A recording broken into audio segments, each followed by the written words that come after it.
ঘুরে এনে আর্জেন্টিনার ব্রাজিল লড়াই করে এনে লাভ হবে নি? পেটত ভাত পরিবা হবে? খালি রাস্তাঘাট আর মসজিদ মাদ্রাসা চাইলে ভাই উন্নয়ন হয় না। এইটা হচ্ছে উন্নয়ন। নিজের আয় বাড়াইছে, মানুষের আয় বাড়াচ্ছে, এটাই হচ্ছে কাজ। আমার 30টা পরিবার। রাস্তাঘাট তো চলবেই, রাস্তাঘাট হবে, সরকার করবে, ইনফ্রাস্ট্রাকচার বাড়াবে, এগুলো হচ্ছে কাজ। খালি ঘুরে এনে আর্জেন্টিনার ব্রাজিল লড়াই করে এনে লাভ হবে নি? পেটত ভাত পরিবা হবে? তার জন্য ইয়াং জেনারেশনকে ওই দিকে যেতে হবে, ওই উদ্ভাবন করা, ভালো ব্যবসা করা, যাতে করে নিজে ভালো চলতে পারি, বাপের উপরে আপনার বোঝা না হওয়া, আর জমি বিক্রি করে কাজ না করা। ঠিক আছে, জমি বেচছেন নাকি?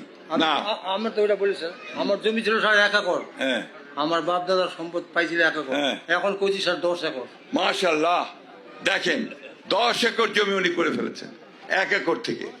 এইটাই হচ্ছে আপনার নব্য বাংলাদেশ, নতুন বাংলাদেশ, যেটা স্বপ্ন আমরা সবাই দেখতেছি, তাই না?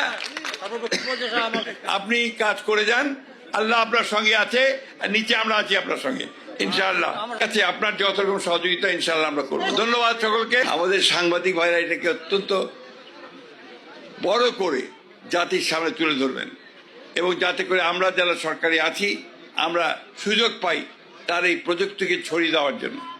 একই সঙ্গে এই ধরনের ব্যক্তি যারা নিভৃতে নীরবে কাজ করে যায়, কোনো রাজনীতির সঙ্গে জড়িত না, উনি সম্পূর্ণভাবে নিজের চেষ্টায় কিভাবে এই উন্নতি করা যায়, দেশের উন্নতি করা যায়, সেই চেষ্টাটা উনি চেষ্টা করেছেন। আমি এই জন্য আমাদের শিক্ষিত ছেলেদেরকে বারবার করে বলি যে নিজেরা কিছু করার চেষ্টা করো।